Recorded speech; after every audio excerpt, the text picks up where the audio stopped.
사도행전 15장 1절부터 5절 교독합니다. 1절 제가 먼저 읽습니다. 어떤 사람들이 유대로부터 내려와서 형제들을 가르치되 너희가 모세의 법대로 할례를 받지 아니하면 능히 구원을 받지 못하리라 하니, 바울 및 바나바와 그들 사이에 적지 아니한 다툼과 변론이 일어난지라. 형제들이 이 문제에 대하여 바울과 바나바와 및 그 중에 몇 사람을 예루살렘에 있는 사도와 장로들에게 보내기로 작정하니라. 그들이 교회의 전송을 받고 베니게와 사마리아로 다니며 이방인들이 주께 돌아온 일을 말하여 형제들을 다 크게 기쁘게 하더라. 예루살렘에 이르러 교회와 사도와 장로들에게 영접을 받고 하나님이 자기들과 함께 계셔 행하신 모든 일을 말하매, 함께 읽습니다. 바리새파 중에 어떤 믿는 사람들이 일어나 말하되 이방인에게 할례를 행하고 모세의 율법을 지키라 명하는 것이 마땅하다 하니라. 아멘. 사도행전 15번째 시간, 부흥의 유일한 열쇠, 부흥의 유일한 열쇠라는 제목으로 하나님의 말씀 전하겠습니다. 이틀 전 새가족 정윤희 자매 사업장을 신방했습니다. 가족이 1년 전에 서울에서 내려왔는데, 그래서 남편은 직장 생활하고 김지호 형제님인데요. 그리고 이제 아내는 옷가게 사업장을 열었습니다. 사실 제가 선물을 주러 갔는데 큰딸이 6살 예은이거든요. 예은이가 저한테 선물을 많이 주더라고요. 사탕하고 소세지를 줘가지고 맛있게 먹고요. 바로 옆에서 사업장 운영하시는 박순금 권사님을 할머니 하면서 잘 따라다니는 거예요. 옆집 할머니 따라서 지난주부터 이제 교회에 나오게 됐습니다. 그리고 어제는 우리 새가족 박다현 자매님하고 또 김지희 자매님, 임가영 자매님하고 같이 새가족 양육을 시작했는데요. 우리 청년들이 하나님의 말씀을 경청하는 걸 보면서 굉장히 행복했습니다. 사실은 제가 좀 많이 부담스러웠어요. 저는 제 딸하고 얘기하는 것도 부담스럽거든요. 근데 우리 20대 청년 자매들하고 1시간 동안 예배하면 막 땀이 줄줄 날 거 아닙니까? 근데 하나님의 말씀을 너무 달게 듣는 거예요. 그래서 예수님의 죽으심과 부활의 복음을 듣고 그리고 또 신실하게 살아가는 우리 청년들을 보면서 정말 즐거운 시간이었습니다. 청년들하고 대화를 하다 보니까 그 중에 한 자매가 기독교인이 운영하는 회사를 다니고 있었습니다. 전부 다 크리스찬이에요, 직원들이. 그러다 보니까 직장에 그냥 자연스럽게 찬양이 흘러나오고 회식할 때 뭐 먹을까요? 술을 안 먹어요. 대신 음식을 많이 먹는데요. 술 없이도 그렇게 대화를 충분히 많이 하고 또 맛집을 찾아다니고 카페에 가서 차 마시면서 이야기하고 아주 건전한 직장 문화가 이루어진 거예요. 자매한테 물어보니까 그 직장에 대한 만족도가 굉장히 높아요. 그런 직장 다니고 싶죠. 저는 우리 교회 성도들이 그런 건전한 직장 문화를 만들기를 소망합니다. 그럼 달라지는 겁니다. 우리의 일터가, 그리고 가정과 개인이 달라지는 것이죠. 교회는 그런 사람들을 길러내는 곳입니다. 우리가 부흥하면 교회의 부흥만을 이야기하는 것이 아니라 가정, 개인, 일터, 그 모든 부분의 부흥을 이야기하는 것입니다. 이러한 부흥의 열쇠, 그 유일한 열쇠는 무엇일까요? 오직 성경입니다. 오직 하나님의 말씀만이 우리에게 진정한 부흥을 가져옵니다. 성경의 깊은 샘에 들어가 그 말씀을 길어 올리고 또 길어 올려서 하나님의 말씀이 모든 성도들의 그 마음에 흐르게 하는 것입니다. 그러면 하나님의 말씀이 우리를 부흥케 합니다. 우리의 영혼을 새롭게 하고 그리고 각자의 삶의 자리에 하나님의 부흥의 역사를 일으켜 주십니다. 풀리지 않던 것들이 풀립니다. 막힌 담이 무너집니다. 그리고 꼬였던 것을 하나님께서 해결해 주시는 것입니다. 결국 개인과 가정, 일터와 교회의 부흥을 위해 가장 중요한 것은 진리의 문제입니다. 부흥을 방해하는 사탄이 있기도 합니다. 하지만 순수한 하나님의 진리는 반드시 승리합니다. 말씀을 붙들고 기도하는 것 외에 이런 유가 나갈 수 없습니다. 야고보서 4장 7절입니다. 시작. 마귀를 대적하라. 그리하면 너희를 피하리라. 코로나19와 여러 가지 이유로 예배를 못 드리고 기도와 말씀에 집중하지 못하면 마귀가 믿음을 흔들립니다. 어김없습니다. 아무리 오래 신앙생활을 해도 심지어 목회자도 기도와 말씀을 게을리하면 하나님으로부터 멀어집니다. 느슨해지게 됩니다. 하지만 하나님의 말씀이 우리 안에 있으면 어떤 상황이 있어도 반드시 승리합니다. 기도와 말씀이 있으면 그 어떤 어려움이 있어도 반드시 하나님께서 살아나는 역사를 일으켜 주십니다. 기도와 말씀을 게을리하면 교회와 가정에 불순물이 들어옵니다. 그 결과 성령의 역사가 끊어지고 부흥의 불이 꺼지게 됩니다. 근데 이게 계속되면 마음이 무뎌집니다. 이걸 성경에서는 화인이라고 합니다. 불도장이라고 하죠. 이제 무뎌져서 하나님에 대한 감각이 없습니다. 하나님이 살아계시다? 이런 거 믿어지지 않아요. 하지만 기도와 말씀만 회복이 되면 하나님께서 우리의 영혼을 살리시고 내 영의 생명력이 넘치게 되면 모든 삶의 자리에 회복의 역사가 나타나게 됩니다. 또다시 부흥의 불길이 타오르게 되는 것입니다. 계속적인 부흥의 불길이 일어나기 위해서는 기도와 말씀에 집중해야 되고 또 하나 복음의 걸림돌을 제거해야 합니다. 오늘 본문에 안디옥 교회에 복음의 걸림돌이 생겼습니다.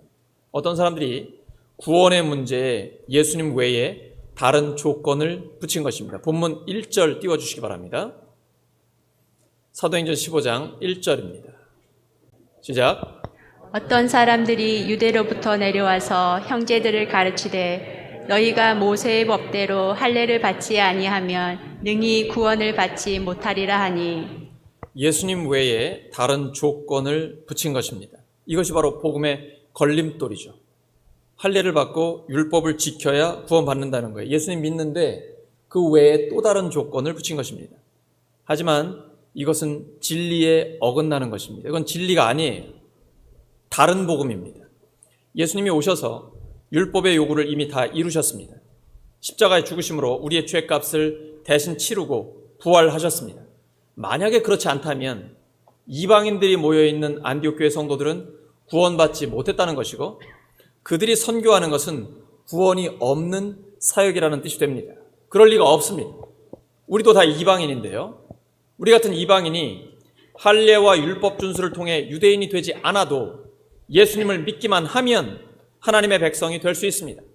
다른 조건, 다른 자격은 필요 없습니다. 이것은 구원의 본질적인 문제에 해당됩니다. 여기에는 절대 타협이 있을 수 없습니다. 구원의 본질적인 문제이기 때문입니다. 이 문제를 해결하기 위해 예루살렘 사도회의가 열렸고 오직 예수 그리스도의 은혜로 구원받는다는 결론을 내리게 됩니다. 우리는 예수님을 믿음으로 구원받습니다. 그 외에 다른 조건은 없습니다. 우리 죄를 위해 죽으시고 부활하신 예수님이 이미 다 이루셨기 때문입니다.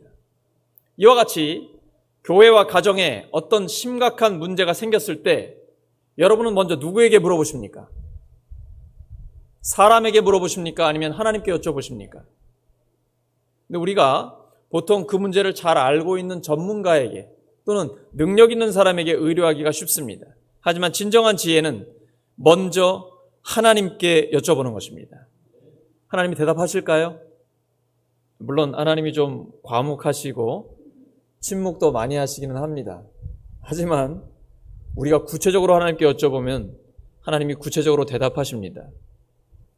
제가 새벽 기도할 때마다 노트북을 들고 스마트폰을 가지고 기도하는 이유가 있습니다. 새벽에 하나님이 음성을 들려주시거든요. 근데 저는 한계가 있기 때문에 잊어버립니다. 그래서 새벽에 하나님이 음성 들려주시면 빨리 기록을 해놓습니다. 그리고 스마트폰에 메모를 해놓습니다. 잊지 않으려고요. 그리고 그대로 실천을 하면 이게 하나님의 뜻이구나 확인하게 됩니다. 여러분 기도할 때 하나님의 음성 들리십니까? 하나님 말씀하고 계십니다. 우리의 마음에 성경을 통해서 그리고 구체적으로 이 사람에게 또 어떤 상황에 어떤 결정과 어떤 대처를 해야 되는지 하나님 말씀해 주세요. 그래도 그대로 순종하면 하나님이 열매를 주십니다. 기도할 때 여러분 메모하세요. 하나님 음성 들려주시면 꼭 기록해 놓으세요. 잊어버리지 말고 말씀대로 순종해 보세요. 그러면 하나님의 역사를 경험하게 됩니다. 하나님께서는 지금도 말씀하고 계십니다.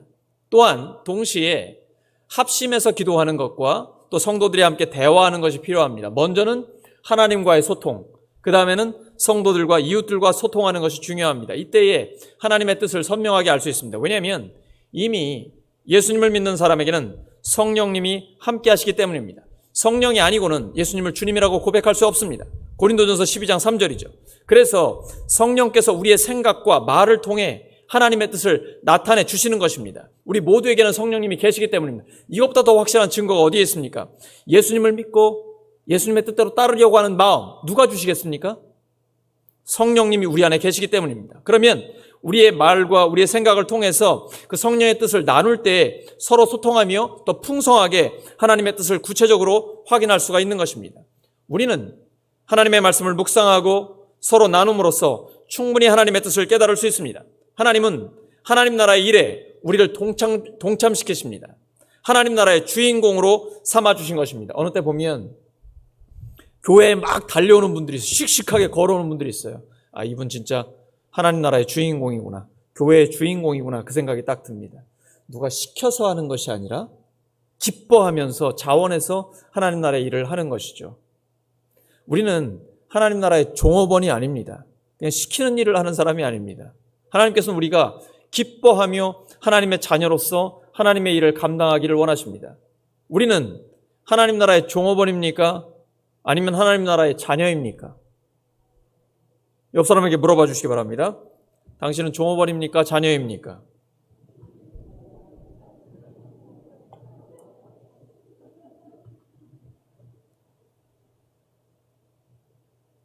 이왕 하나님의 일을 할 때에 시켜서 억지로 하는 것이 아니라 기뻐서 자원해서 하나님의 일을 하시기 바랍니다. 하나님은 그런 하나님의 사람들을 기뻐하십니다. 한편 예루살렘 사도회의에서 베드로가 로마 백부장 고넬료에게 복음을 전했던 이야기를 다시 한번 들려줍니다. 여러분, 고넬료가 이방인입니다. 로마의 군대 장교입니다. 할례를 받았을까요? 안 받았을까요? 우리가 어떻게 알겠어요? 할례를 받았을까요? 안 받았을까요? 이방인이니까 안 받았습니다. 그런데 하나님의 말씀을 들을 때 그 이방인 가정에 할례를 받지 않은 이방인 가족들에게 성령님이 임하셨습니다. 베드로는 그것을 두 눈으로 똑똑하게 확인을 했습니다. 할례를 받지 않아도 이방인에게도 성령님이 임하신다는 것을 자기 눈으로 확인했습니다. 그러므로 지금 예루살렘에서 온 사람들 또는 바리새파 그리스도인들이 주장하고 있는 것은 진리가 아닙니다. 다른 복음이에요. 예수님을 믿는 사람은 누구에게나 예외 없이 성령님이 임합니다. 우리도 이방인인데요. 우리는 유대인이 아니지만 우리가 예수님을 믿을 때에 성령님이 우리에게 임하셨습니다. 그래서 우리 안에 하나님의 뜻을 심어주시고 그 뜻대로 이룰 수 있도록 소원을 주시고 이룰 수 있는 능력도 주십니다. 성령님이 계시다는 확실한 증거입니다. 성령님이 아니고는 예수님을 주님이라고 고백할 수 없기 때문입니다. 이것보다 더 확실한 증거는 없습니다. 뭘 환상을 보거나 무슨 환청을 듣거나 이런 게 중요한 게 아닙니다. 내가 예수님을 믿고 예수님의 뜻대로 살고 싶은 소원이 일어나고 그 능력을 주신다는 것이 가장 확실한 증거입니다. 우리 안에 성령님이 계시다는 것입니다. 고린도전서 12장 3절입니다. 성령이 아니고는 예수님을 주님이라고 고백할 수 없습니다. 사람은 마음이 깨끗하게 되어야 구원받을 수 있습니다. 예수님이 오시기 전에는 율법을 따라야 됐고 할례를 받아야 됐고 그 율법대로 정결의식을 받아야 했습니다. 하지만 예수님이 오신 뒤부터는 이런 게 다 필요 없습니다. 왜냐하면 예수님이 다 이루어 주셨거든요. 우리의 죄를 위해 죽으시고 부활하셨고 예수님을 믿으면 우리를 정결하게 하십니다. 그래서 하나님 앞에 나올 때는 그 확신이 있어야 돼요. 하나님이 나를 깨끗하다, 의롭다라고 인정해 주셨습니다. 하나님 앞에는 죄 용서의 확신이 있어야 됩니다. 따라하시오. 죄 용서의 확신. 죄 용서의 확신. 하나님은 우리를 깨끗하다라고 인정해 주셨고 의롭다라고 선언해 주셨습니다. 하나님께서 최종 재판관으로서 완전한 판결을 내려주신 것입니다. 그런데 계속해서 이 외에 다른 조건을 구원받는 데 세운다면 그것은 하나님께 정면으로 도전하는 것입니다. 하나님은 유대인과 이방인들 사이에 아무런 차별도 두지 않으셨습니다. 그래서 베드로는 강한 어조로 책망합니다. 왜 하나님이 하시는 일을 간섭하려 합니까? 하나님이 말씀을 듣고 믿는 이방인들에게 성령을 부어주셨습니다. 그리고 그들의 마음을 깨끗하게 해주셨습니다. 하나님이 그들에게 요구하지 않는 조건을 왜 그들에게 부과해야 합니까? 예를 들면 예수님을 믿는데 술, 담배 하면 안 됩니다. 아니면 뭐 옷차림이 그래서야 되겠습니까? 막 여러 가지 조건들을 내세우는 거예요. 이런 게 구원과 무슨 관계가 있습니까? 술, 담배 하는 것, 옷차림을 자기가 자유롭게 하는 것, 이런 게 구원받는 것과 무슨 관계가 있죠? 아무 관계 없습니다. 오히려 술 마시고 담배 피고 교회에 오면 더 좋은 겁니다. 엄청 좋은 거예요. 예수님을 믿고 진짜 하나님의 영광을 위해 살다 보면 술 맛이 뚝 떨어져요. 담배 피고 싶지 않아요. 그리고 어느 순간에 담배가 굉장히 써집니다. 술은 냄새도 맡기 싫어요. 세상에 맛있는 게 얼마나 많은데, 먹고 싶은 게 얼마나 많은데 그 쓴 술을 먹고 내 몸을 다 해치면서 담배를 피겠습니까? 안 해요. 그거 안 해도 인생이 너무 재밌고요, 의미 있는 삶이 됩니다. 저절로 끊어서 영혼과 육체가 다 건강해집니다. 그래서 예수님 믿는 것 외에는 다른 어떤 것도 조건으로 내세우면 안 됩니다. 오히려 그런 분들이 와서 예수님을 믿고 영육이 모두 건강해질 수 있는 것입니다. 사실 율법을 지키는 것은 유대인들 자신도 감당하지 못했습니다. 그런데 이방인들에게까지 그 짐을 지워서는 안 된다. 이게 결론으로 내려진 것입니다. 이방인들도 유대인들과 동일하게 주 예수의 은혜로 구원받는 줄을 믿는다. 이렇게 마지막 마무리가 됐습니다. 사실 의장격인 야고보가 이렇게 얘기해요. 이방인 중에서 하나님께로 돌아오는 자들을 괴롭게 하지 말아야 합니다. 걸림돌을 만들면 안 됩니다. 교회에 오는 분들, 예수님께 나오는 분들 어떤 장애물도 만들면 안 됩니다. 단 4가지 조건을 제시합니다. 이건 왜 그러냐면 유대 그리스도인들과 이방인 그리스도인들이 하나가 되기 위한 기본적인 조건입니다. 4가지죠. 우상의 더러운 것, 음행, 목매어 죽인 것, 피를 멀리하라는 겁니다. 왜 그럴까요? 일단 우상은 안 되겠죠. 우상숭배. 2번째 음행. 이거는 우상숭배를 하다 보면 그때는 음행이 함께 됐습니다. 또는 근친상간 같은 이런 음행 절대 안 된다라는 것이고요. 그다음 목매어 죽인 것. 저는 봤거든요. 제가 상도동에 살았었는데 그쪽에서 그 흑석동을 넘어 산을 넘어서 중학교를 갔었습니다. 근데 가다 보면 산에다가 개를 이렇게 목 매가지고 매달아 놓은 걸 제가 봤어요. 굉장히 충격을 받았었거든요.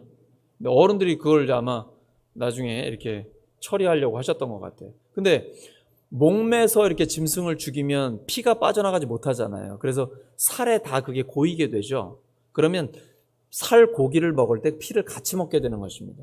근데 성경에 보면 피를 먹지 말라고 했습니다. 왜냐하면 피는 생명이기 때문에 그런 것이죠. 근데 지금은 물론 다릅니다. 지금은 모든 음식을 자유롭게 먹을 수 있습니다. 하나님께 감사함으로 먹으면 가릴 것은 전혀 없습니다. 없어서 못 먹는 거죠. 음식 가리지 마세요. 개인의 취향일 수는 있습니다만 이건 하지만 그때 당시에는 그랬어요. 유대인들은 이걸 절대 안 먹었습니다. 왜냐하면 율법이기 때문에. 하지만 이방인은 이 부분에 조금 자유로웠거든요. 하지만 유대인 그리스도인들과 이방인 그리스도인들이 하나 되기 위해서는 기본적으로 지켜줘야 된다. 이제 이렇게 이야기한 것입니다. 그런데 우리가 중요한 것은 복음입니다. 복음. 우리 교회도 마찬가지입니다. 다양한 사람들이 함께 모였습니다. 근데 이 성도, 모든 성도들이 하나가 될 수 있는 대안이 있어야 됩니다. 그게 뭘까요? 우리가 모두 어떻게 하나가 될 수 있습니까? 오직 복음입니다. 예수님의 죽으심과 부활의 복음으로 하나가 될 수 있는 것입니다. 그리고 그 복음의 정신으로 살아가는 겁니다.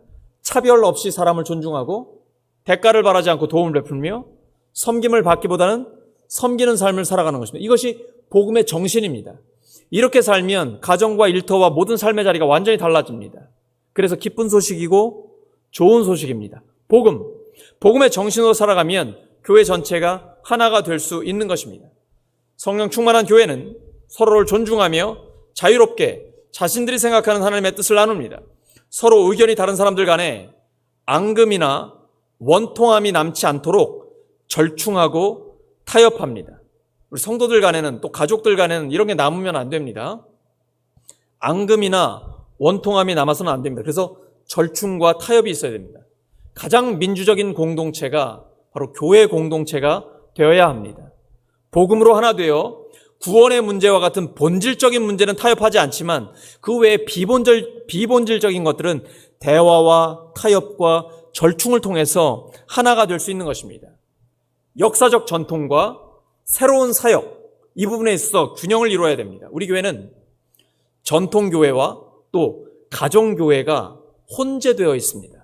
그래서 이 부분에 균형을 잘 맞춰야 됩니다. 역사적 전통과 새로운 사역에 있어서 하나가 되는 균형을 이루어야 됩니다. 그래야 교회 전체가 행복하고 하나가 돼서 전진할 수가 있는 것입니다. 또한 상대방의 자존심과 감정을 건드리는 발언은 일절해서는 안 됩니다. 그건 신사적이지 않습니다. 숙녀답지 못한 것입니다. 교회는 품위 있게 질서 있게 언행을 해야 됩니다. 절대로 상대방의 자존심과 감정을 건드리는 발언은 일절해서는 안 됩니다. 성령께서는 성도들을 절제하게 해주십니다. 이 절제는 성령의 마지막 열매입니다. 셀프 컨트롤이죠. 자기 스스로를 절제하는 것입니다. 이제 좀 더 적극적으로 생각해 보겠습니다. 에베소서 5장 18절입니다. 시작.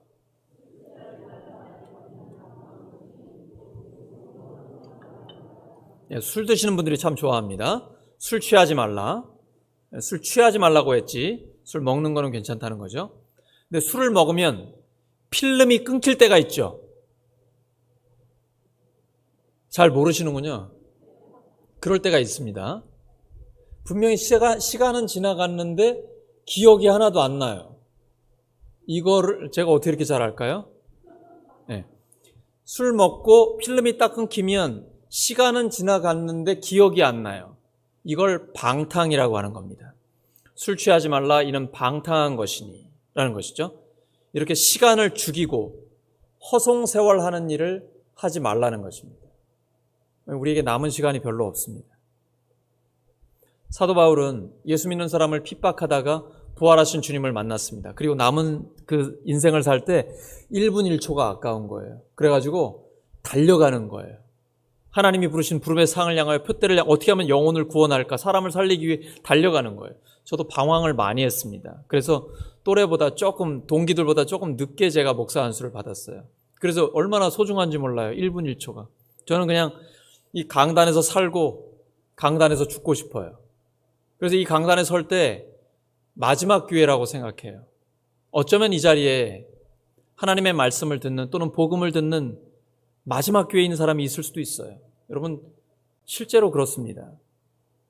정말 죽고 싶은 사람이 이 자리에 함께 할 수도 있어요. 어떤 한 사람을 위해서 하나님이 이 말씀을 전하실 수도 있어요. 근데 그 사람이 하나님의 말씀을 들으면 하나님이 나를 너무나 사랑하시는구나. 예수님이 나를 위해 죽으시고 부활하셨구나. 내 삶에도 의미가 있구나. 나를 향한 하나님의 목적이 있구나. 이러면서 모든 것을 뒤로 하고 새로운 삶을 시작할 수 있는 겁니다. 이것이 하나님의 말씀 그리고 예배의 능력이거든요. 하나님은 우리 이 시간에 제가 주인공이 아니에요. 여러분 한 사람 한 사람이 주인공입니다. 여러분 한 명 한 명에게 하나님은 하실 말씀이 있으신 거예요. 우리를 향한 하나님의 계획이 있어요. 그래서 우리를 부르신 겁니다. 나를 사랑하시는 그 하나님, 나를 부르신 하나님이 이제는 나를 향한 하나님의 뜻, 그 뜻을 이루기를 원하시는 거예요. 그 뜻을 이루는 우리 모두가 되기를 예수 그리스도의 이름으로 축원합니다. 방탕하지 말라는 거예요. 허송생활을 하지 말라는 겁니다. 세상적 즐거움을 거부하라는 것입니다. 그리고 하나님 뜻을 따라 살라는 거예요. 그게 제일 행복해요. 하나님의 뜻이 우리의 삶에 이루어지는 것이 가장 행복합니다. 여러분 요즘 다른 사람 사생활을 보는 사람이 정말 많아요. 스마트폰이나 텔레비전이나 인터넷을 통해서 다른 사람 사생활을 보면서 부러워하지 마시고 진짜 행복한 인생을 사시기 바랍니다. 나의 인생이 가장 중요하잖아요. 예수님 믿고 사는 삶은 가장 행복한 인생입니다. 내가 그런 행복한 삶을 살기를 바랍니다. 에베소 5장 15절과 16절입니다. 시작.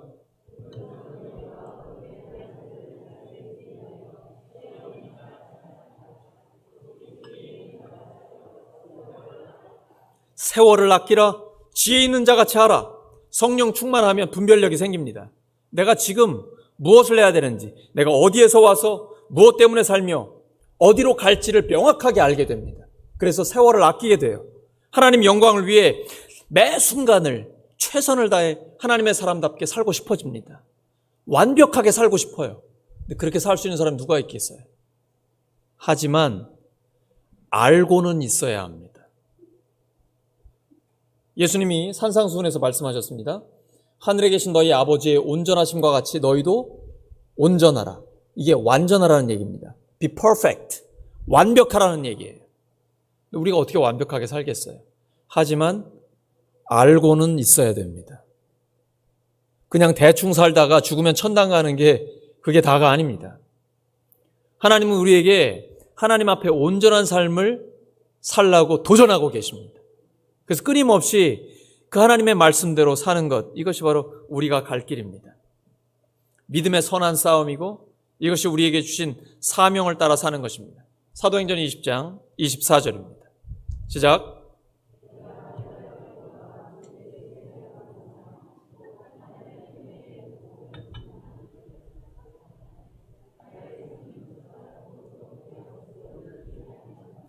이게 바울의 고백이거든요. 여러분 느껴지십니까? 내가 달려갈 길과 주 예수께 받은 사명, 그 하나님의 은혜의 복음을 전하는 건데 생명조차 아깝지 않다라고. 이게 바울의 고백이고 우리의 고백이죠. 가장 가치 있는 사명, 가장 의미 있는 삶을 우리가 알게 됐기 때문입니다. 디모데후서 4장 7절과 8절입니다. 시작.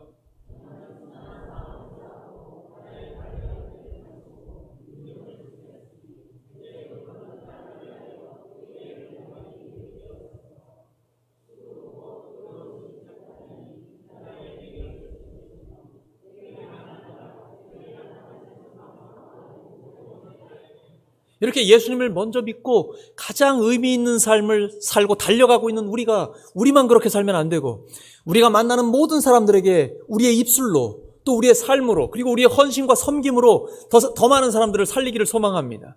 그러다 보면 영혼구원의 역사와 하나님 나라의 아름다움이 드러나는 그 일이 우리를 통해 일어나게 되는 것입니다.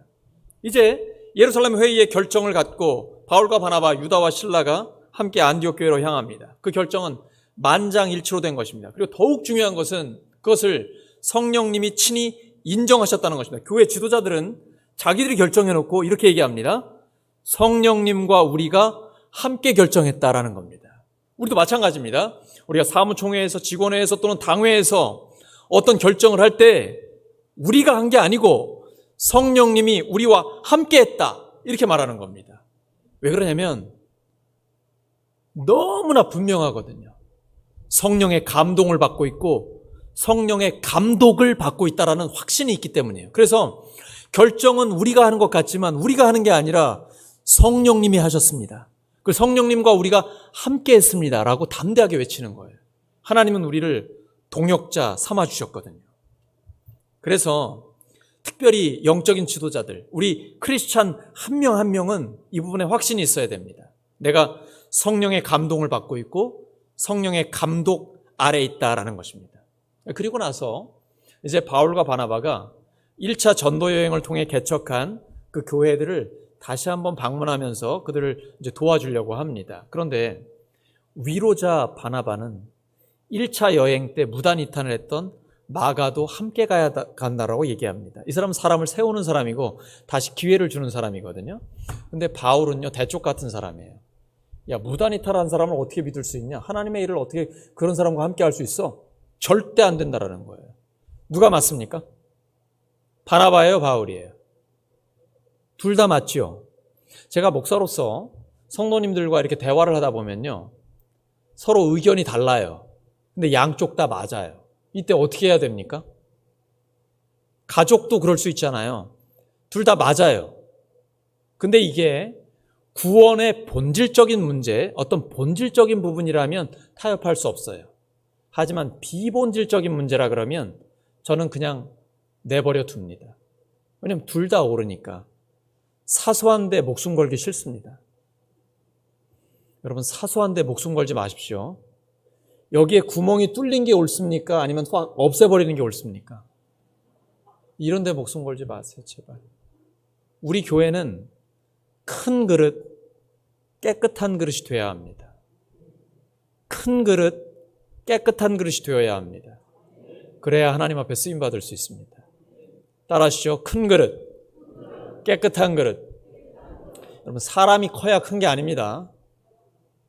마음이 커야 큰 것입니다. 다시 한번, 큰 그릇, 깨끗한 그릇. 옆 사람 축복해 주시기 바랍니다. 큰 그릇, 깨끗한 그릇이 되시기 바랍니다.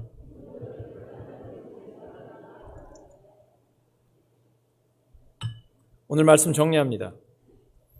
부흥의 유일한 열쇠가 무엇입니까? 부흥의 유일한 열쇠가 무엇입니까? 이거 하나는 기억하고 가셔야 됩니다. 오직 성경입니다. 교회는 철저히 하나님의 말씀 중심이어야 합니다. 그리고 교회와 가정에서 소수의 의견도 존중하고 소외되는 의견이 없도록 소통이 잘 돼야 됩니다. 이게 어렵습니다. 하지만 내가 먼저 하나님과 소통하고 그리고 이웃과 소통을 하면서 어떻게든 소수 의견까지 다 받아들이려고 해야 됩니다. 죄송합니다.